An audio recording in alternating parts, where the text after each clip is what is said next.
चलिए, आज हम ह्यूमन ज्योग्राफी में एक कदम और आगे बढ़ते हैं। हम स्मार्ट सिटी मिशन पे डिस्कशन कर रहे हैं। हमने उस पर आपको 2 लेक्चर दे दिए, आज उसका 3rd लेक्चर है। हमने आपसे डिस्कशन किया कि स्मार्ट सिटी प्रोजेक्ट क्या है, हमने उसके मल्टीपल डायमेंशंस आपको बताए और इसी में हमने आपको उनके चैलेंजेस के बारे में बताया। कल हमने डिटेल में बहुत अच्छे से 2 चैलेंजेस किए थे, आज उसी की कंटिन्यूटी है। हम आगे बढ़ेंगे, हर तरह के क्रिटिक और चैलेंज को समझेंगे और सॉल्यूशंस को भी साथ के साथ अंडरस्टैंड करेंगे। देखिए, जो तीसरा चैलेंज है इसमें क्या बताया गया है, convergence with other urban sector program. ऐसा कहा गया था कि ये अदर प्रोग्राम्स के साथ कन्वर्ज कर जाएगा, जैसे स्वच्छ भारत मिशन के साथ, फिर Jawaharlal Nehru urban renewable program है उसके साथ, जैसे हम सिंपली अर्बन रिन्यूएबल प्रोग्राम कहते हैं, उसके साथ ये कन्वर्ज कर जाएगा। इसी तरह से अमृत योजना है, हृदय योजना है, उनके साथ कन्वर्ज करेगा। जितने भी ये प्रोजेक्ट जो अर्बन डेवलपमेंट से रिलेटेड चल रहे हैं उनके साथ ये कन्वर्ज करेगा। उस क्षेत्र में कई तरह के चैलेंजेस हैं, उन चैलेंजेस को समझने की कोशिश करते हैं। अब यहाँ पर आस्पेक्ट है, मैंने लिखा है कि one time investment with asset creation goal है हमारा। मतलब हम जब कन्वर्जेंस करेंगे अदर पॉलिसीज़ के साथ, तो हर पॉलिसी या हर प्रोग्राम जो बना है उसका एक गोल है और वो उस मैकेनिज़्म के तहत काम करेगा, आगे बढ़ेगा। ऐसे में अगर हमें ये क्लैरिटी होगी कि स्मार्ट सिटी मिशन किस दिशा में आगे बढ़ना चाहता है, मतलब अगर ये एम्बिग्विटीज़ नहीं रहेंगी, किसी तरह के संशय नहीं रहेंगे, सब क्लैरिटी होगी कि भाई ये गोल है, इस दिशा में आगे बढ़ना है, तो ही आप कन्वर्जेंस को अचीव कर सकते हैं। तो कई तरह की एम्बिग्विटीज़ हैं स्मार्ट सिटी मिशन से जुड़ी हुई। इसमें 2 सवाल पैदा होते हैं। पहला सवाल ये पैदा होता है कि क्या ये एक वन टाइम इन्वेस्टमेंट होगी और उसके तहत हमारा गोल ये रहेगा कि हम एसेट्स क्रिएट कर दें, फिर या ये एक ऐसी अप्रोच होगी जिसके तहत हम स्ट्रक्चरल रिफॉर्म्स इंड्यूस करना चाहते हैं, जो भी ऑलरेडी हमारी कंट्री में अर्बन प्लानिंग, अर्बन डेवलपमेंट होती है, उसमें हम नए स्टैंडर्ड्स के, नई क्वालिटी के, नए तरह के, नए आइडियोलॉजिकल सेटअप ये अडॉप्ट करें हमारे एग्जिस्टिंग डेवलपमेंट और ग्रोथ प्लान जितने भी हैं अर्बन लोकल बॉडीज़ के, सिटी से रिलेटेड। तो उसके लिए क्या कोई स्ट्रक्चरल रिफॉर्म जैसा सिस्टम इंड्यूस करना है इसके तहत, या फिर आप एक एसेट क्रिएशन मूवमेंट की तरफ बढ़ रहे हैं, जो भाई एक बार क्रिएट कर दिया जाएगा उसके बाद वो फिर आगे उसी सिटी सिस्टम के तहत चलेगा जो एग्जिस्टिंग सिस्टम है, या फिर वो जो एग्जिस्टिंग सिस्टम है उसमें आप स्ट्रक्चरली जितना भी उसका प्लान कंसीव करने का तरीका, उसके फ़ंड मोबिलाइज़ करने के तरीके, उसके लोगों के साथ पार्टिसिपेशन के तरीके, ये सारी चीज़ों को आप बदल देना चाहें, पूरा ढांचा बदल देना चाहते हैं, ये उस दिशा में कोई कदम है, या फिर आप कुछ चीज़ों का निर्माण करके उसी सिस्टम को दे देना चाहते हैं, फिर उसी सिस्टम के तहत आगे चलेंगे। तो ये यहाँ पर एक बहुत इंपॉर्टेंट क्वेश्चन खड़ा होता है कि क्या ये वन टाइम इन्वेस्टमेंट है एज एन एसेट क्रिएशन गोल, या ये एक अप्रोच है टू इंट्रोड्यूस स्ट्रक्चरल रिफॉर्म्स। अब अगर इन दोनों में से ये कोई भी एक है तो उसके लिए सबसे महत्वपूर्ण चीज़ है कि हमें एक वेल डिफाइंड प्लान चाहिए। How smart cities will anchor and drive growth in hinterland. तो एक प्लान होना बहुत इम्पॉर्टेंट है। प्लान का मतलब अभी यहाँ पर समझ आएगा जब मैं आगे बढ़ूँगा और यहाँ पे फ्रेमवर्क आपको बताऊँगा। तो एक प्लान लेकर के आना ज़रूरी है, क्लैरिटी। और प्रॉब्लम यहीं पर आ जाती है कि कंट्री में मैंने आपको जैसा बताया कि डाइवर्सिटी बहुत है, फिर हमारी कंट्री में कुछ स्टेट्स बहुत डेवलप्ड हैं और कुछ स्टेट्स बहुत ही पुअर कंडीशन में एग्जिस्ट करते हैं। ये तो एक हो गया फाइनेंशियल लेवल पर, इकोनॉमी के लेवल पर, जीडीपी जिसे हम कहते हैं। लेकिन ह्यूमन रिसोर्स एसेट्स के मामले में भी कुछ स्टेट्स बहुत आगे हैं, कुछ बहुत ही पिछड़े हुए हैं। ऐसे में कुछ का ह्यूमन डेवलपमेंट इंडेक्स अच्छा है, लिटरेसी का लेवल अच्छा है, डिस्क्रिमिनेशंस नहीं है वहाँ पर किसी भी तरह की, एम्प्लॉयमेंट अपॉर्चुनिटीज़ अच्छी हैं, लेकिन वो शायद जीडीपी पर उतने, जीडीपी के मामले में वो राज्य उतने अच्छे नहीं हैं। कुछ राज्य जीडीपी के मामले में अच्छे हैं लेकिन वहाँ पे ह्यूमन डेवलपमेंट इंडेक्स अच्छा नहीं है। कुछ राज्य इन दोनों ही मामलों में पिछड़े हुए हैं। ऐसे में बहुत ज़्यादा इनइक्वलिटीज़ हैं इंफ्रास्ट्रक्चर के लेवल पर सिटीज़ में। अगर आप स्टेट्स को टारगेट करके यहाँ पे बात करें तो कुछ स्टेट्स में इंफ्रास्ट्रक्चर बहुत ज़बरदस्त है, चाहे वो पावर सप्लाई की बात हो, ट्रांसपोर्टेशन की बात हो, चाहे वो हाउसिंग या सेटलमेंट्स की बात हो, सिटी प्लानिंग की बात हो, रिसोर्स जनरेशन जैसे कि टैक्स कलेक्शन और अदर एडमिनिस्ट्रेशन, ये बहुत अच्छा है। कुछ स्टेट्स इन मामलों में बहुत पिछड़े हुए हैं। तो ऐसे में आप एक यूनिफॉर्म प्लान कोई लेकर के आते तो वो भी एक फेलियर हो सकता था। तो फिर ऐसा ही माना गया पॉलिसी बनाने के समय कि भाई राज्यों को चुनने दिया जाए, वो तय करें कि किस तरह से उन्हें जो सिटीज़ हैं उनके स्टेट के अंदर डेवलप होनी चाहिए, तो सिटी विल डिसाइड। लेकिन अब इसमें भी बहुत सी चीज़ों को फिर हमें ख्याल में रखना है कि हमने फिर उसमें बहुत सारी ऐसी चीज़ों को इंड्यूस किया है इस प्लान के अंदर कि जो फिर एक यूनिफॉर्म प्लानिंग के बिना हो ही नहीं सकती। फिर हमने उसमें कन्वर्जेंस को भी अज्यूम कर लिया, फिर हमने उसमें ये भी अज्यूम कर लिया कि fund mobilise urban local bodies करेंगी। ये सब होगा तब जब हमारे पास फिर एक well laid out plan exist करता होगा, ताकि एम्बिग्यूटीज़ एग्जिस्ट ना करती हों और उसी प्लान के तहत फिर सारे काम करें। ये एक इम्पॉर्टेंट चीज़ है, तो ये एक चैलेंज है। अगला इम्पॉर्टेंट आस्पेक्ट यहाँ पर ये आ जाता है कि भाई ये माना गया है कि स्मार्ट सिटीज़ जो हैं वो अपने सराउंडिंग रीजन में, जिसे हम कंट्री साइड एरिया भी कह देते हैं, हिंटरलैंड के तौर पर आप इसे जानते हैं, वहाँ पर एक इकोनॉमिक ग्रोथ लेकर के आने का काम करेगी। यहाँ पर ये भी फिर समझना ज़रूरी है कि स्मार्ट सिटीज़ वहाँ पर how smart cities will anchor and drive growth in hinterland. यानी एंकर का मतलब यहाँ पर यही है कि किस तरह से वो प्रमुख होकर के आएंगी और वो किस तरह से प्रमुखता के तौर पर अर्थव्यवस्था उसी की ओर देखे और किस तरह से वो अर्थव्यवस्था को चलाएगी इस हिंटरलैंड में, ये भी देखना ज़रूरी है। तो हिंटरलैंड आइडेंटिफिकेशन होना भी ज़रूरी है। जिन सिटीज़ को हमने चुना है, क्या वहाँ के सराउंडिंग रीजन में जो फार्मिंग है, एग्रीकल्चर है, वो प्रोग्रेसिव फार्मिंग है या नहीं है। अगर ये कैरेक्टर चेंज हो जाता है कि वहाँ पर जो एग्रीकल्चर है वो सबसिस्टेंट है, वहाँ पर जो फार्मर है वो सबसिस्टेंस लाइफस्टाइल बिताता है, वहाँ पर सरप्लस एग्रीकल्चर नहीं होता, ऐसे में जो स्मार्ट सिटी हम डेवलप करेंगे उसका उस इंटरलैंड पे टोटली डिफरेंट इम्पैक्ट आएगा इकोनॉमिक ग्रोथ को बढ़ाने के लिए। ये एक इम्पॉर्टेंट चीज़ है। वहाँ से बड़े स्तर पर लोग माइग्रेट होकर के उस सिटी की ओर आएंगे, क्योंकि सबसिस्टेंस फार्मिंग लाइफस्टाइल के आसपास जब भी रोज़गार की सुविधाएं दिखेंगी तो फिर लोग माइग्रेट होंगे। ये एक इम्पॉर्टेंट आस्पेक्ट है। लेकिन अगर सरप्लस प्रोडक्शन एरिया है तो इसी स्मार्ट सिटी से टेक्नोलॉजी उन विलेजेस में जाएंगी, उन हिंटरलैंड में जाएगी, टेक्निकल पर्सनस उस जगह में जाएंगे, टेक्निकल नो हाउ वहाँ पर जाएगा, वहाँ पर प्रोडक्शन को और सपोर्ट किया जाएगा, बूस्ट किया जाएगा और फिर वहाँ पर भी एक लाइफस्टाइल सिटी लेवल का अडॉप्ट किया जा सकता है। तो दोनों स्तर पर बहुत अंतर है कि किस तरह से स्मार्ट सिटीज़ एंकर करेंगी दो एरिया को। एक सबसिस्टेंस फार्मिंग एरिया, एक सरप्लस फार्मिंग एरिया है कि जगह पर प्रोग्रेसिव फार्मिंग होती है और दोनों ही जगह में इकोनॉमी ड्राइव होगी बिल्कुल डिफरेंट सेंस में। ये चीज़ें फिगर आउट करना बहुत ज़रूरी है कि स्मार्ट सिटीज़ किस तरह से काम करेंगी। कहीं यहाँ पर वो अपने हिंटरलैंड के कॉन्टेक्स्ट में एक्सक्लूसिव ना होकर के रह जाएं, ये भी एक इम्पॉर्टेंट चीज़ है। अब हिंटरलैंड एरिया में अगर हम देखें, सपोज़ करते हैं कि हिंटरलैंड एरिया जो है, आप किसी पोर्ट सिटी के विकास की बात करते हैं और उसका जो हिंटरलैंड है वो अल्टीमेटली इसी तरह से काम करता रहा है कि उस पोर्ट पे जो भी रॉ मटेरियल की ज़रूरत पड़ती थी या जो भी एक्सपोर्ट होती हैं चीज़ें या उन पोर्ट्स में जो भी इंडस्ट्रीज़ लगी हुई हैं, उनको जो चीज़ों की आवश्यकता है हिंटरलैंड उन चीज़ों को सप्लाई करता था। अब जब आप टेक्नोलॉजी का यूज़ करने जा रहे हैं, चीज़ों को मॉडिफाई कर दिया जाएगा, चेंज कर दिया जाएगा, हो सकता है कुछ इस तरह के कमर्शियल सेक्टर भी वहाँ पर लग जाएँ जिन्हें हम कह सकते हैं कि एलियन प्रोजेक्ट्स भी वहाँ पर लग सकते हैं, जो हिंटरलैंड से किसी तरह से भी उनका कोई राब्ता नहीं है, उनका कोई उनसे सिलसिला ही नहीं है, कोई रिलेशन ही नहीं है। ऐसे में उस हिंटरलैंड को क्या ये अपने अनुरूप मॉडिफाई कर देंगे या वो हिंटरलैंड इनसे डिटैच हो जाएगा फिर और ये अपने एक्सक्लूसिव ग्रोथ की तरफ चले जाएंगे, इसको भी ध्यान में रखना ज़रूरी है। तो इसके लिए वी नीड अ प्लान, क्योंकि इकोनॉमिक ग्रोथ लेकर के आना स्मार्ट सिटीज़ का एक इंपॉर्टेंट उद्देश्य है। केवल उस सिटी के लिए ही नहीं, उस सिटी का जो कॉम्पैक्ट एरिया चुना है उससे बाहर उस पूरे के पूरे शहर से आगे उसके हिंटरलैंड, और इस तरह से शहर अपने अपने हिंटरलैंड को अगर विकसित करते चले जाएंगे तो देश का विकास होगा, ऐसा माना गया है इसके तहत। तो ये एक इम्पॉर्टेंट चीज़ है। इन चीज़ों पर ही ये माना गया है कि convergence with the other urban sector program को लेकर के एम्बिग्विटीज़ को दूर करना ज़रूरी है।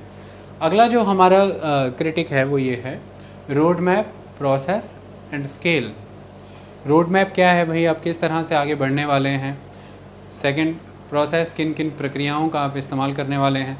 स्केल, किस स्तर पर कार्य होने वाला है, किस लेवल की आप फंडिंग करने वाले हैं, किस लेवल के प्रोजेक्ट्स आप लेकर के आने वाले हैं, तो किस दिशा में आप बढ़ रहे हैं, किस तरह से बढ़ रहे हैं, कौन सी प्रक्रिया का अपना रहे हैं, किस स्तर पे काम करना है। ये भी एक तरह से चैलेंज है। इसके लिए ये कहा गया है, if it is an attempt to upgrade the existing cities and prepare them for future. अगर तो ये एक ऐसा अटेम्प्ट है कि जो एग्जिस्टिंग सिटीज़ हैं आज की डेट में उन्हीं को एक लेवल पर अपग्रेड करना है और उन्हें भविष्य के लिए तैयार करना है। फ्यूचर में जैसे जनसंख्या बढ़ रही है, मैंने आपको बताया था कि ऐसा माना जाता है कि 600 मिलियन पॉपुलेशन हो जाएगी भारत की 2040 तक। शहरों के अंदर जिनको रहना है, इतनी बड़े पैमाने पर पॉपुलेशन रहना शुरू हो जाएगी। अभी ऑलरेडी 31% पॉपुलेशन सिटीज़ में रहती है, दैट इज़ 381 मिलियन पॉपुलेशन। ये एक बहुत बड़ी जनसंख्या है, 381 मिलियन पॉपुलेशन जो हमारे शहरों में रहती है, जो देश का सिर्फ 31% है। ऐसे में अगर आप इतनी तेज़ी से बढ़ रहे हैं, तो मैंने बताया था ministry of housing and urban development, minister of state ने वहाँ पर पार्लियामेंट में ये कहा है कि भाई जिस तरह से हमारा विकास हो रहा है जनसंख्या का, उस तरह से हमें हर साल एवरी ईयर हमें लगभग 900 million square metre area urban platform में ऐड करना पड़ेगा, अर्बन लैंडस्केप में ऐड करना पड़ेगा, यानी कि शिकागो के साइज़ का शहर हमें ऐड करना पड़ेगा। तब अगले 10 साल तक हर साल, तब जा कर के हम ये इतनी बड़ी पॉपुलेशन 600 मिलियन का अकोमोडेट कर पाएंगे। ये एक इम्पॉर्टेंट चीज़ है। ऐसे में अब वो ये कह रहे हैं कि क्या ये एग्जिस्टिंग सिटी को ही अपग्रेड करने का एक तरीका है, जिसके तहत आप फ्यूचर के जो चैलेंजेस हैं उन्हें डील कर पाएँ, उन्हें अपॉर्चुनिटी में बदल पाएँ और बढ़ती हुई जनसंख्या को, बढ़ती हुई माइग्रेशन को, बढ़ती हुई ज़रूरतों को एकोमोडेट कर पाएँ। तो उसके लिए वो कह रहे हैं कि फिर क्या हमारे पास एक फ्रेमवर्क है? क्योंकि आप इसको इस तरह से मत देखिए कि ये सिर्फ एक इंडिविजुअल सिटी प्रोग्राम है। ये ऑल इन ऑल पूरी कंट्री के लेवल पर एक 600 मिलियन पॉपुलेशन जहाँ पर रहने जा रही है, ये उसकी फ्यूचर की प्लानिंग है। और सही मायने में वो सिटीज़ जो कि जीडीपी में 75% कंट्रीब्यूट करेंगे आने वाले समय में, ये उसकी प्लानिंग है। तो आपकी कंट्री की इकोनॉमी में, जीडीपी में 75% जहाँ से आ रहा है, ये उसकी प्लानिंग है। आपकी कंट्री की इकोनॉमी की प्लानिंग है, जीडीपी की प्लानिंग है। उस हिसाब से अगर हम देखें तो ये सिटीज़ को अगर हम ध्यान में रख करके इंजन ऑफ ग्रोथ मान करके हमने विकास चलाया है, तो ऐसे में पूरी कंट्री को ध्यान में रखते हुए हमने सिटी लेवल पर तो हमने ठीक है कॉम्पैक्ट एरिया अप्रोच अपनाई है, लेकिन अगर हमने पूरी कंट्री को ध्यान में रखना है, क्योंकि हमने बात तो जीडीपी के कॉन्टेक्स्ट में करनी है, बढ़ती हुई जनसंख्या कॉन्टेक्स्ट में करनी है, तो ऐसे में वो ये कह रहे हैं कि भाई क्या फिर हमारे पास कोई एक universal framework, policy framework exist करता है? पॉलिसी फ्रेमवर्क वर्ड आप बार बार सुनते हैं। फ्रेमवर्क क्या होता है सही मायने में आप समझिए। देखिए पॉलिसी फ्रेमवर्क क्या होता है। देखिए मुद्दा ये है कि हमारे पास कुछ, अगर हम कोई प्लानिंग करना चाहते हैं ना, कोई योजना बनाना चाहते हैं, तो वो योजना कुछ रूल्स, कुछ गाइडलाइंस पर आधारित होती है। किसी भी प्लानिंग के पीछे कुछ रूल्स होते हैं, कोई गाइडलाइंस होती हैं। अभी कोविड-19 था, आप अक्सर देख रहे थे SOPs लॉन्च की जाती थी केंद्र सरकार के द्वारा कि किस तरह से काम करना है, स्टैंडर्ड ऑपरेटिंग जो भी प्रेपरेशंस वगैरह आपको करनी है वो बताए जाते थे। इसी तरह से आप देख रहे हैं बार बार रूल्स आ रही थी, गाइडलाइंस आ रही थी केंद्र सरकार की, ताकि राज्य उस पर पालन करें। तो राज्य अपनी नीति बना लेंगे, प्लानिंग कर लेंगे। तो प्लानिंग जब हमको करनी है उसके बेसिस में होते हैं रूल्स और गाइडलाइंस। लेकिन रूल्स और गाइडलाइंस जो होते हैं उनके बेसिस में, जो उनके फाउंडेशन में होते हैं, वो होते हैं गोल्स। कि हमने ये जो रूल रेगुलेशंस बनाए हैं, इनके बेसिस पे हम एक प्लानिंग करेंगे और प्लानिंग से हमें अचीव क्या करना है? गोल। तो रूल्स एंड रेगुलेशन अचीव बनाने के पहले अपन को गोल निर्धारित करने होते हैं। और जब हम गोल डिसाइड करते हैं तो हम कुछ सिद्धांतों को निर्धारित करते हैं, कुछ प्रिंसिपल्स को, जिन प्रिंसिपल्स की पालना करते हुए, जिन सिद्धांतों की पालना करते हुए हम अपने उन गोल्स को, अपने उन लक्ष्यों को प्राप्त करना चाहते हैं, फिर उसी को ध्यान में रखते हुए हमने रूल्स और गाइडलाइंस बनाए। और वही रूल्स और गाइडलाइंस जो है प्लानिंग में हमारी मदद करते हैं और उसी प्लानिंग के तहत हम आगे बढ़ते हैं। तो इसलिए जिस डॉक्यूमेंट में वो प्रिंसिपल्स होते हैं और वो गोल होते हैं जिन पर बेस्ड ये रूल्स और ये गाइडलाइंस बनती हैं, जिनसे फर्दर प्लानिंग बनती है, that document is called the framework, the framework document, policy framework document. ऐसे में यहाँ से कितना बड़ा कंसेप्ट क्लियर हो गया आपको कि भाई सिद्धांत स्थापित हो गए कि इंक्लूसिव ग्रोथ होनी चाहिए। सिद्धांत है अपना कि हमें सबका विकास चाहिए, तो इंक्लूसिव ग्रोथ चाहिए, हमें क्वालिटी ऑफ लाइफ चाहिए, हमें इकोनॉमिक ग्रोथ भी करनी है, देश को आगे बढ़ाना है, किसी तरह की एक्सक्लूसिवनेस नहीं होनी चाहिए। ये सारे हम इन प्रिंसिपल्स का कंसेप्ट फॉलो करेंगे, हम सोशल जस्टिस के कंसेप्ट को फॉलो करेंगे, इक्वलिटी के कंसेप्ट को यहाँ पर फॉलो करेंगे। इसी तरह से हमने गोल रखा है कि हमें इतने समय के अंदर इस शहरों का विकास करके जीडीपी में इतना कंट्रीब्यूशन हो रहा है, उसे उस दिशा में लेकर के जाना है। फिर हमारे रूल्स रेगुलेशंस बनेंगे। तो फ्रेमवर्क अगर अपने पास होगा तो काम होगा। तो क्या है कि यूनिवर्सल फ्रेमवर्क हमारे पास है जिसके आधार पर पूरा देश कार्य कर सके, ये एक महत्वपूर्ण क्वेश्चन है। और वो फ्रेमवर्क जो होना चाहिए वो इंक्लूसिव होना चाहिए, जिसमें सभी की शमूलियत हो, ये एक इम्पॉर्टेंट चीज़ है। वो पार्टिसिपेटरी होना चाहिए, क्योंकि स्मार्ट सिटी कंसेप्ट में कंसेप्ट ही यही है। क्वालिटी ऑफ लाइफ को जब आप बढ़ाने की बात कर रहे हैं तो ये पीपल ड्रिवन होगी, आप लोगों से जानकारियाँ लेंगे, उनसे पूछेंगे और उसे आप इंडक्ट करेंगे उसके अंदर। तो वो जो फ्रेमवर्क है वो कितना का इंक्लूसिव होगा, वो कितना का पार्टिसिपेटरी होना चाहिए, वो फ्रेमवर्क सस्टेनेबिलिटी प्रोवाइड करने वाला होना चाहिए और इकोनॉमिकली वाइबल होना चाहिए। तो हमारी स्मार्ट सिटीज़ जो हैं वो एक ऐसे फ्रेमवर्क पर आधारित होनी चाहिए जो यूनिवर्सल होना चाहिए, इंक्लूसिव होना चाहिए, पार्टिसिपेटरी होना चाहिए, सस्टेनेबल होना चाहिए, इकोनॉमिकली वाइबल होना चाहिए। इस तरह के फ्रेमवर्क की बहुत ज़रूरत है अगर आप एग्जिस्टिंग सिटीज़ को अपग्रेड कर रहे हैं और फ्यूचर के लिए प्रिपेयर कर रहे हैं। और यहीं पर हम देख पा रहे हैं कि आज दिन तक फ्रेमवर्क के एंड पर कमी है, फ्रेमवर्क हमें नज़र नहीं आ रहा है। यहीं से सारी समस्या है कि फिर फ्रेगमेंटेड डेवलपमेंट हो रहा है और फ्रेगमेंटेड डेवलपमेंट की वजह से एक एक्सक्लूसिव कैरेक्टर अचीव हो रहा है कि एक बहुत बड़ा वर्ग जो गरीब तबके से आता है, जो सोशली इकोनॉमिकली मार्जिनलाइज्ड है, वो और ज़्यादा मार्जिनलाइज्ड होता चला जा रहा है। तो यही एक समस्या का कारण है। इसके लिए अपन को फ्रेमवर्क चाहिए, ये एक चैलेंज है, इसे जल्दी हमें उभरना होगा। और इसमें ये कहा गया है कि बहुत से उदाहरण देखे गए हैं कि हमें इंटरनेशनली प्रैक्टिस्ड अप्रोचेस को इस्तेमाल करना चाहिए, लेकिन एक बात को ख़ास ख्याल में रखना है कि स्केल, साइज़, कॉन्टेक्स्ट कंट्री का होना चाहिए।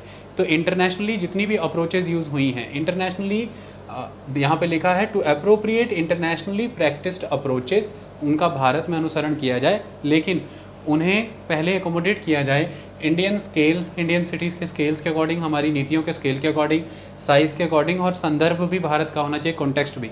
तब भी वो भारत के लिए लाभकारी होंगी, अदरवाइज़ नहीं होंगी। आप सिंपली मॉडल ही रेप्लिकेट करते चले जाएंगे, क्योंकि इंडिया की कहानी बिल्कुल यूनिक है सिटीज़ के मामले में। वो अभी जब मैं आगे क्रिटिक कराऊँगा आपको समझ में आ जाएगा। अगला, हमने ये लगातार देखा है कि जितनी भी हमारे देश में सिटीज़ बनती जा रही है, सेलेक्ट हो रही हैं, इसके तहत उसमें पॉलिटिकल इन्फ्लुएंस बहुत ज़्यादा है। आप सिटीज़ का जो सिलेक्शन हो रहा है वो राजनीतिक दबाव के तहत भी हो जा रहा है, या फेवरेटिज़म को यहाँ पर फॉलो किया जा रहा है। ये नहीं होना चाहिए। अगर सही तरह से आप एक टेक्निकल फॉर्मेट पे आगे बढ़ना चाहते हैं तो फिर आपको ऑब्जेक्टिवली सिलेक्शन करना होगा। इसमें कोई सब्जेक्टिव थॉट्स नहीं होने चाहिए, यानी कि किसी तरह की अनड्यू कंसिडरेशंस किसी को भी नहीं होनी चाहिए। कोई पॉलिटिकल पार्टी या कोई पॉलिटिकल लीडरशिप है या कोई प्रेशर ग्रुप है जो इकोनॉमिकली वायबल है, सस्टेनेबल है, जो इंक्लूसिव है, जो पार्टिसिपेटरी है, जो यूनिवर्सली खरा उतरता है, कैसे फ्रेमवर्क पर खरा उतरता है, हमें उसी को अपनाना है। ये बड़ी बात है। तो इसके लिए यहाँ पर ये कहा गया है कि objective process to select the cities, इसको ज़्यादा से ज़्यादा प्रमोट करना है as compare to the undue political influences जो कि ऑलरेडी हैं, इसको हमें निकालना है। तो ये जो है road map, process and scale, उसमें इन बातों का ध्यान रखना है। मेन बात ये है कि एग्जिस्टिंग सिटी की अपग्रेडेशन का ही ये मेन स्मार्ट सिटी सिस्टम जो है, जिसमें फ्यूचर के लिए हमारे शहरों को प्रिपेयर किया जा रहा है, क्योंकि शहर केवल शहर नहीं, ये जनसंख्या के माध्यम से, अर्थव्यवस्था के माध्यम से, हर तरह से बहुत बड़ा एस्पेक्ट है। तो फ्रेमवर्क हमें इन मापदंडों पर खरा उतरता हुआ बनाना ज़रूरी है। हमने इंटरनेशनल प्रैक्टिसेस को यूटिलाइज़ करना है इस तरह के फ्रेमवर्क प्रिपेयर करने में, लेकिन उसे इंडियन रियलिटीज़ के साथ जोड़ना है। इंडियन सिटीज़ के कॉन्टेक्स्ट, साइज, स्केल को ध्यान में रखते हुए हमें किसी भी तरह के टेक्निकल प्रोसेस में, मेरिट बेस्ड प्रोसेस में अनड्यू पॉलिटिकल कंसिडरेशंस नहीं करना है। तो ऑब्जेक्टिव सिलेक्शन प्रैक्टिसेस को ही फुलफिल करना है। नीति आयोग इसी के तहत काम कर रहा है। फंडिंग स्ट्रेटजी यहाँ पर इम्पॉर्टेंट एस्पेक्ट है। स्मार्ट सिटीज़ के प्रोजेक्ट के जो उस लेवल पर सक्सेस नहीं हो पा रहा, जिसमें ऐसा माना जाता है कि बड़े लेवल पर अभी चीज़ें पिछड़ी हुई, उसका एक कारण यह है कि अर्बन लोकल बॉडीज़ की परफॉर्मेंसेस वीक हैं। दूसरा कारण ये है कि फंडिंग बहुत ज़्यादा चाहिए, और तीसरा कारण यह है कि इसमें बहुत लॉन्ग जेस्टेशन पीरियड बहुत लंबा है प्रोजेक्ट्स का। फंडिंग ना आने का एक कारण ये भी हो जाता है। तो ऐसे में वो ये कह रहे हैं कि भाई फंडिंग स्ट्रेटजी में ये देखना होगा कि इन्वेस्टमेंट्स बहुत ज़्यादा हैवी इन्वेस्टमेंट्स की रिक्वायरमेंट है, और जेस्टेशन पीरियड बहुत लंबा है। मतलब कि जब आप पैसा लगा रहे हैं उस पर जो रिटर्न आएगी वो बहुत देर के बाद जा कर के आएगी, और इन्वेस्टर हमेशा यही देखता है कि भाई उसका रिटर्न कब आ रहा है, और अगर आ रहा है तो कितना अश्योर्ड रिटर्न आ रहा है। और अगर लॉन्ग जेस्टेशन है तो कन्विंस करना बहुत डिफिकल्ट होता है किसी भी इन्वेस्टर को आज के वोलेटाइल इकोनॉमिक कंडीशन में, जिसमें अर्थव्यवस्थाएं बहुत ज़्यादा वोलेटाइल चल रही हैं। कभी भी परिस्थितियां किसी भी दिशा में बदल जाती हैं। अब देखिए शेयर बाज़ार कहाँ जा रहा था आज से 2 महीने पहले, आज वो कहाँ लुढ़का हुआ है। क्रूड कहाँ जा रहा है, गोल्ड देखिए कहाँ सर्ज कर चुका है।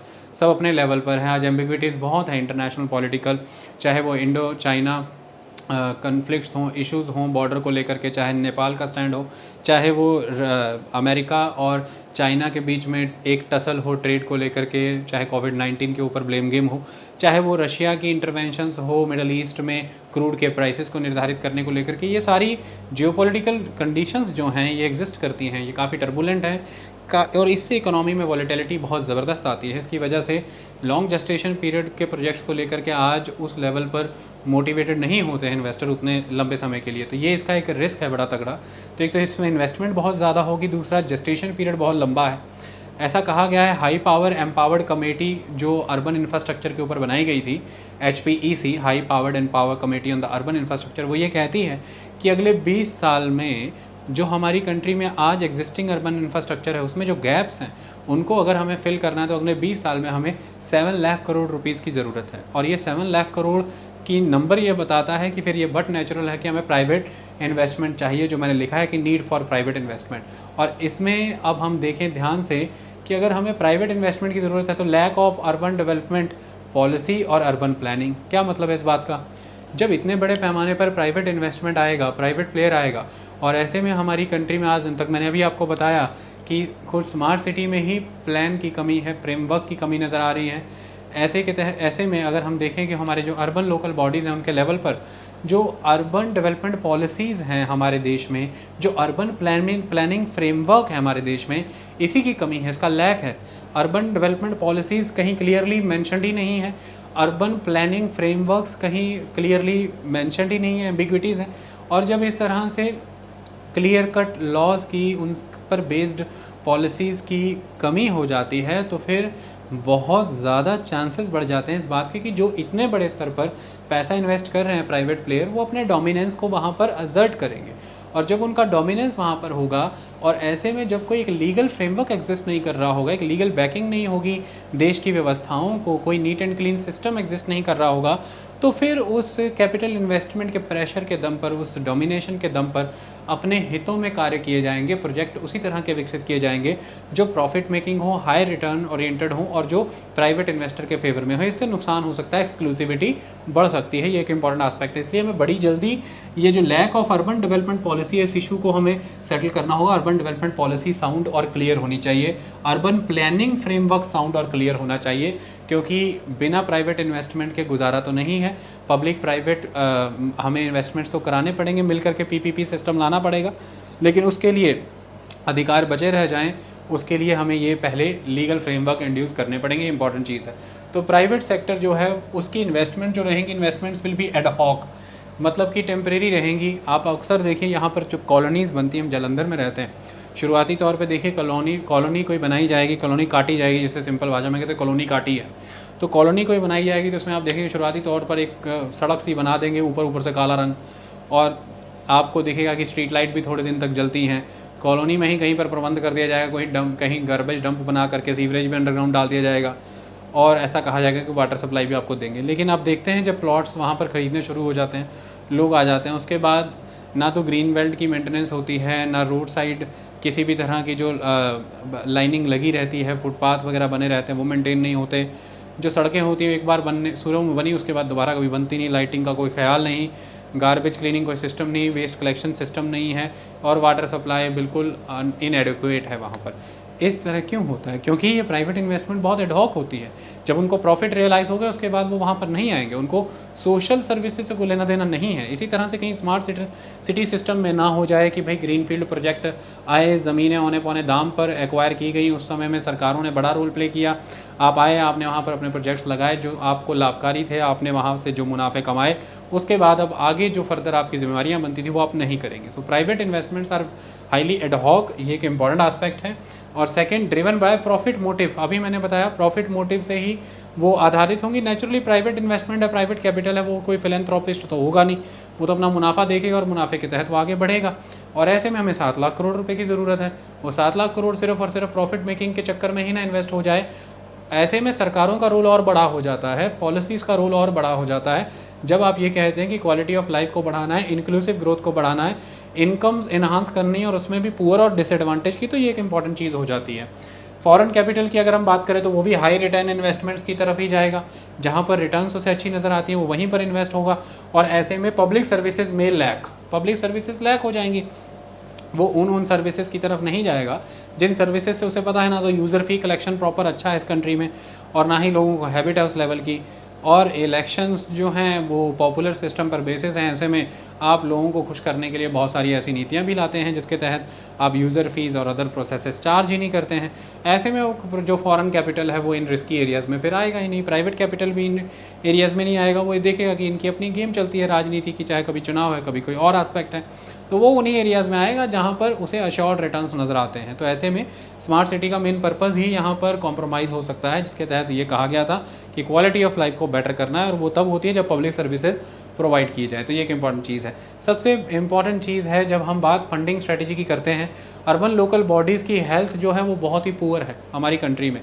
प्रॉपर्टी टैक्सेस कभी लंबे समय से वसूले नहीं गए, कारण यह था वही राजनीतिक था, या फिर प्रॉपरली वर्क नहीं किया गया, माफिया लैंड माफिया साथ में मिले हुए थे, इलीगल कॉलोनीज कटती रहीं जो अलाउड थी डिफरेंट स्टेट गवर्नमेंट्स के एक्ट्स के अकॉर्डिंग, उसके भी बाहर वो सिस्टम सेटलमेंट से चलता था, चाहे वो कॉलोनाइज़र थे, रियल एस्टेट डेवलपर थे, और फिर म्यूनसिपैलिटी वाले थे, और स्टेट गवर्नमेंट भी साथ में मिली होती थी। तो इसके तहत प्रॉपर्टी टैक्सेस और इन चीज़ें ली नहीं गई, डेवलपमेंट हुआ, डेवलपमेंट लिवाइज नहीं लिए गए। बेटरमेंट तो हुई सिटी की, लेकिन लोगों से बेटरमेंट फ़ीस वगैरह कलेक्ट नहीं की गई, इवन पानी के बिल वगैरह भी प्रॉपर नहीं लिए गए। बहुत सारी चीज़ें हैं जो नहीं की गई। तो अर्बन लोकल बॉडीज़ के पास ना तो मैन पावर है उस लेवल का स्किल्ड, ना तो रिसोर्सेज है उनके पास, और कॉन्स्टिट्यूशनल मैकेनिज़्म के अंदर भी सेटिंग के अंदर भी उन्हें उस लेवल के फाइनेंशियल रिसोर्सेज मुहैया कराए नहीं गए हैं। जिम्मेवारियाँ उनके ऊपर बहुत ज़्यादा हैं। तो ऐसे में अर्बन लोकल बॉडीज़ की हेल्थ ऑलरेडी वीक है। तो जब उनकी हेल्थ वीक है, उनका एक बहुत बड़ा रोल है इस स्मार्ट सिटी मिशन के अंदर, उन्हें भी अपने लेवल पर फंड कंट्रीब्यूट करने हैं, फंड जनरेट भी करने हैं, कंट्रीब्यूट भी करने हैं खुद के फंड, और फंड जनरेट भी करने हैं, तो फंड मोबिलाइज भी करने हैं। ऐसे में जो वीक सिटीज़ हैं, जो वीक स्टेट्स हैं, जिनके अंदर जो सिटीज़ हैं वो वीक हैं, उनकी urban local bodies already weak हैं। हालांकि उनमें ग्रोथ के पोटेंशियल बहुत अच्छे भी होंगे, लेकिन उस समय की उनकी परफॉर्मेंस देख करके कोई भी इन्वेस्टर ना उनके बॉन्ड परचेज करेगा, ना उनको डेट देगा, ना उनके साथ आकर के पीपीपी सिस्टम में आना चाहेगा। तो इन्वेस्टमेंट वहाँ की बजाय उन अमीर राज्यों की तरफ, उन अमीर शहरों की तरफ, और उन बेहतर अर्बन लोकल बॉडीज़ की तरफ चली जाएगी जो ऑलरेडी अमीर थे, ऑलरेडी बेहतर थे। इससे ये जो फेवरेटिज्म एक डेवलप हुआ अमीर राज्यों के हितों में, उनके अंदर जो अमीर शहर हैं और अमीर अर्बन लोकल बॉडीज़ के तहत, यही फेवरेटिज्म तो आज दिन तक प्रॉब्लम था। हमने यही कहा कि लोप साइडेड डेवलपमेंट है, इनइक्वालिटीज़ हैं कंट्री में, डिस्ट्रीब्यूशन ऑफ वेल्थ अच्छा नहीं हुआ, वो कंसंट्रेटेड है। कहीं शहर बहुत अच्छे विकसित हैं, राज्य विकसित हैं, कहीं बहुत पिछड़े हुए हैं। एक ही शहर के अंदर कुछ वर्ग बहुत आगे डेवलप्ड है, कुछ बहुत ही पिछड़े हुए हैं, और ये फिर और एग्जैजरेट हो जाएगा क्योंकि इससे फेवरेटिज्म। तो अर्बन लोकल बॉडीज़ की हेल्थ पुअर है, इसकी वजह से वो लेस अट्रैक्टिव, हालांकि पोटेंशियल उनमें हो सकता है बहुत अच्छा विकसित हो जाए, लेकिन क्योंकि इन्वेस्टर वहाँ आएगा नहीं, वो अट्रैक्टिव ही नहीं लगेगा उसको, इसकी वजह से वो वहीं जाएगा जहाँ पर उसे पहले से इंफ्रास्ट्रक्चर बना दिखता है, अच्छा professional mechanism urban local bodies का नज़र आ रहा है, टैक्स कलेक्शन और बाकी चीज़ों के माध्यम में पॉलिसी फ्रेमिंग और फिर अप्रूवल प्रोवाइड करने में एकदम प्रोफेशनल लेवल पर वो वर्क करते हैं, वो नज़र आ रहा है, वो वहीं जाएंगे। तो इससे फेवरेटिज्म बढ़ेगा और इससे और ज़्यादा एक्सक्लूसिवनेस बढ़ेगी। तो ये थे अब तक के ये इस सेगमेंट में 3 और हमने पढ़े, 3, 4, 5 नंबर के पहला, यानी कि ये आज के दिन का पहला, इन टोटलिटी में तीसरा, convergence with other urban sector programs, second the road map, process and scale, and the third one is the funding strategy. अब मैं बाकी के भी और इस पर लिख देता हूँ, इनको डिलीट करके, ठीक है। देखिए अब हम नेक्स्ट पॉइंट्स की तरफ आते हैं। तो पॉइंट 6 यहाँ पर क्या कहता है, program design, operationalization and institutional arrangements. इन चीज़ों को लेकर के चैलेंजेस हैं। प्रोग्राम का डिज़ाइन, उसका ऑपरेशन यानी कि कैसे ऑपरेट होगा, ऑपरेशनलाइजेशन और institutional arrangement.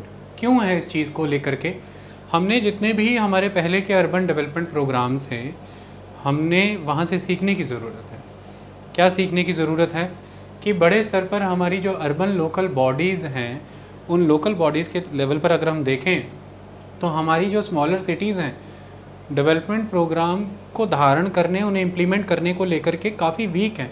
So lack of capacity in the smaller cities for the implementation of the development program, ये एक बहुत इंपॉर्टेंट आस्पेक्ट है। इस पर अगर हम ध्यान दिए बिना कार्य करेंगे तो फिर सही मायने में जो हमने प्रोग्राम का डिज़ाइन बनाया है, उस डिज़ाइन में हमने जिनको मेन प्लेयर के तौर पर यूज़ करना है इम्प्लीमेंटेशन के लिए, वो यहाँ पर होंगी सिटीज़ मतलब कि लोकल बॉडीज़, और उनका जो पीछे का इतिहास बताता है डेवलपमेंट प्रोजेक्ट्स को लेकर के, अर्बन रिन्यूएबल प्रोग्राम्स को लेकर के, वो उतना सही नहीं है। ये समस्या है। हमें पहले इनकी कैपेसिटी बिल्डिंग करनी होगी, ये बड़ी चीज़ है। अगला important aspect central government control. इसमें देखा गया है कि सेंट्रल गवर्नमेंट का कंट्रोल है, हायर गवर्नमेंट्स का कंट्रोल है। किस तरह से कंट्रोल है? प्रोग्राम की इम्प्लीमेंटेशन को लेकर के सेंट्रल गवर्नमेंट का कंट्रोल है। मतलब ये है कि आपने देखा कि नीति आयोग के स्तर पर ऑब्जेक्टिव सिलेक्शन प्रोसीजर फॉलो करके सिटीज़ को चुना गया था। मिनिस्ट्री ऑफ अर्बन डेवलपमेंट के लेवल पर जब फंडिंग दी जा रही है तो फिर प्रोग्राम के रिलेटेड जो पॉलिसीज़ हैं, जो फ्रेमवर्क तैयार करने का काम है, जो इंडिकेटर्स हैं, इन सब चीज़ों पर केंद्र के स्तर पर एक्सपर्ट पैनल बन करके ही काम हो रहा है। ऐसे में काफ़ी हद तक कंट्रोल सेंट्रल गवर्नमेंट का है यहाँ पर। तो वो ये कह रहे हैं कि सेंट्रल गवर्नमेंट का जो कंट्रोल है, चाहे वो प्रोग्राम इम्प्लीमेंटेशन में हो, चाहे फंड की सैंक्शनिंग में हो, इससे डिलेज उत्पन्न होंगे, क्योंकि एक हिस्सा काफ़ी बड़ा सेंट्रल गवर्नमेंट को रिलीज़ करना है स्टेट गवर्नमेंट्स की, और लोकल बॉडीज़ को वही मिलेगा, और उसी के तहत ये सिटीज़ जो हैं इस प्रोग्राम को, स्मार्ट सिटी मिशन को इम्प्लीमेंट करेंगे। तो इसी में सबसे बड़ी समस्या वो कह रहे हैं कि उभर के आ रही है कि सेंट्रल गवर्नमेंट का कंट्रोल यहाँ पर कम करना होगा। मतलब the high level involvement of the higher level governments, अगर हायर लेवल की गवर्नमेंट ज़्यादा इन्वॉल्व होंगी, so it can impact the process of empowerment of the local governing bodies. Local governing bodies को हमें एम्पावर करना है यहाँ पर, और अगर ऐसे में हायर लेवल गवर्नमेंट के बेसिस पर ही फंड्स की सैंक्शनिंग होगी, और वहीं पर जब प्रोग्राम इम्प्लीमेंटेशन के रिलेटेड मॉड्यूल बनेंगे, वहीं पर सिलेक्शन क्राइटेरिया से रिलेटेड सारे इंडिकेटर्स और बेंचमार्क तैयार होंगे, वहीं पर जब एक्सपर्ट पैनल्स बैठेंगे, तो सही मायने में ये सीधे से ऊपर से नीचे की ओर आने वाली चीज़ ही है, ये टॉप डाउन अप्रोच ही हो जाएगी। ये सही नहीं है लॉन्ग रन में। इससे जो सिटीज़ लेवल पर जो एडमिनिस्ट्रेशन है, उसका जो एम्पावरमेंट होना है, ये हैम्पर हो सकता है। इसमें ये इस बात की चिंता व्यक्त की गई है। Lack of use of participatory approach, क्योंकि जब हायर लेवल गवर्निंग अथॉरिटीज़ का इन्वॉल्वमेंट ज़्यादा हो जाएगा, तो इससे नेचुरली एक प्रक्रिया का आरंभ होगा, और वो क्या होगा कि पार्टिसिपेटरी अप्रोच का जो यूज़ किया जाना था वो कम हो जाएगा, और वो पार्टिसिपेटरी अप्रोच का यूज़ किया जाना कम होने से ही प्रोग्राम सफल नहीं हो पाएगा, मिशन सफल नहीं हो पाएगा, क्योंकि क्वालिटी ऑफ लाइफ को ही बढ़ाना था। स्मार्ट सिटी में यही इंपॉर्टेंट चीज़ है कि लोगों से पूछना है, उनसे जानना है कि भाई उन्हें किन चीज़ों की आवश्यकता है, वो किन चीज़ों से संतुष्ट है या असंतुष्ट है। आप बताइए, हम किस तरह की एजुकेशन, किस तरह की हेल्थ, ट्रांसपोर्टेशन, किस तरह की बेसिक कम्युनिटी सर्विसेज आपके लिए प्रोवाइड करें, आपको क्या वायबल लगता है, क्या नहीं। अगर यहीं पर लैक हो जाएगा और सीधा ऊपर से बन करके एक पैराशूट प्लान आएगा, तो ये परेशानी का कारण बनेगा। ऐसे में यहाँ पर यही कहा गया है कि भाई इस तरह से अगर हायर इन्वॉल्वमेंट हो जाएगा सेंट्रल गवर्निंग अथॉरिटीज़ का, तो एम्पावरमेंट लूज़ होगा गवर्निंग बॉडीज़ जो लोकल लेवल पर है, और उसी से फिर एक लैक होगा पार्टिसिपेटरी अप्रोच का। लैक पार्टिसिपेशन में किस तरह का कि लोकल कम्युनिटी नीड्स जो हैं आप उन्हें असरटेन नहीं कर पाएंगे, जान नहीं पाएंगे लोकल कम्युनिटी की ज़रूरतों को, और फिर इसी की वजह से लोकल सॉल्यूशंस भी इसमें एम्बेडेड नहीं रहेंगे उन नीड्स को सेटिस्फाई करने के लिए, उनमें उत्पन्न होने वाली समस्याओं का हल करने के लिए। और सही मायने में हमें लोकल कम्युनिटी नीड्स को ही जानना है, लोकल सोल्यूशन को ही एम्बेडेड करना है। इसी के लिए हमें लोकल पार्टिसिपेशन करनी थी, ताकि ये सही स्तर पर लोगों की क्वालिटी ऑफ लाइफ को इम्प्रूव कर पाए। एक इम्पॉर्टेंट चीज़ है। और ये सब क्यों होगा? क्योंकि जो रोल है अर्बन लोकल बॉडीज़ का वो लिमिटेड है एक तरह से। मैंने बताया कि इसमें सिटी लेवल पर स्पेशल पर्पस व्हीकल काम करेगा, उसमें नुमाइंदे तो होंगे लोकल बॉडी के, लेकिन उसमें अदर स्टेक होल्डर्स भी होंगे, और वहाँ पर भी लोकल बॉडी एक्सक्लूसिवली काम नहीं कर रही हैं पूरी तरह से होल सोल इम्प्लीमेंटेशन के लिए। और बड़े स्तर पर अभी मैंने बताया, चाहे वो पैनल फॉर्मेशन की बात हो, चाहे सिटी सिलेक्शन की बात हो, चाहे बेंचमार्क इस्टेब्लिश करने की बात हो, पॉलिसी गाइडलाइन फ्रेमवर्क बनाने की बात हो, वो भी सेंट्रल गवर्निंग अथॉरिटीज़ के तहत हायर लेवल पर ही हो रहा है। तो इस तरह से अर्बन लोकल बॉडी का रोल अगर लिमिटेड रहेगा तो ये समस्याएं उत्पन्न हो सकती हैं, पार्टिसिपेटरी अप्रोच में कमी आ सकती है, उनकी एम्पावरमेंट में फ़र्क पड़ सकता है, ये डिले हो सकते हैं प्रोजेक्ट को आगे बढ़ाने में, टेंडर आउट करने में, ये सारी चीज़ें हैं। और एक समस्या यही है कि ऑलरेडी वो एम्पावर्ड नहीं है हमारे छोटे शहर, ये हमने पहले के प्लान से ये सीखा है। आगे है lakhs critical inclusion aspect. Critical inclusion aspect की कमी इसमें नज़र आती है। वो क्या है? क्रिटिकल इंक्लूजन का मतलब यही होता है कि आप ये नहीं मानेंगे कि धीरे धीरे रिस करके नीतियाँ लोगों तक पहुँच जाएंगी। इसका मतलब ये होता है कि इन्फिल्ट्रेशन थ्योरी अब तक फॉलो की गई। ये माना जाता था कि जीडीपी ग्रोथ की जाए, जीडीपी ग्रोथ हो जाने का सीधा लाभ ये मिलेगा कि ऑटोमेटिकली पर कैपिटा इनकम जब कंट्री लेवल पर रेज होगी, जीडीपी जब बड़ा नज़र आएगा, तो लोगों तक सारे इकोनॉमिक बेनिफिट्स अपने आप ट्रिकल डाउन करते हुए पहुँच जाएंगे। ऐसा हुआ नहीं, वो कंसनट्रेट हो गए। हमें यहाँ पर फिर इंक्लूसिव प्रोस्पेक्ट जो अपनाना है, that must be very critical, target oriented होना चाहिए। टारगेट ग्रुप्स को यहाँ पर फाइंड आउट करना ज़रूरी है। इसी में वो ये कह रहे हैं, चैलेंज यहाँ पर ये उभर करके आ रहा है कि ज़्यादा अपॉर्चुनिटी ऑफ लाइवलीहुड होने का, रोज़गार की ज़्यादा संभावनाएं होने का मतलब कतई ये नहीं होता कि ऑटोमेटिकली वो ज़्यादा अपॉर्चुनिटी ऑफ लाइवलीहुड ट्रांसलेट हो जाएंगी इंक्लूजन में। मान लीजिए आप स्मार्ट सिटी मिशन लेकर के आए और अपॉर्चुनिटी ऑफ लाइवलीहुड अब बढ़ गई है, पहले के कंपैरेटिवली रोज़गार की संभावनाएं अब बढ़ गई, लेकिन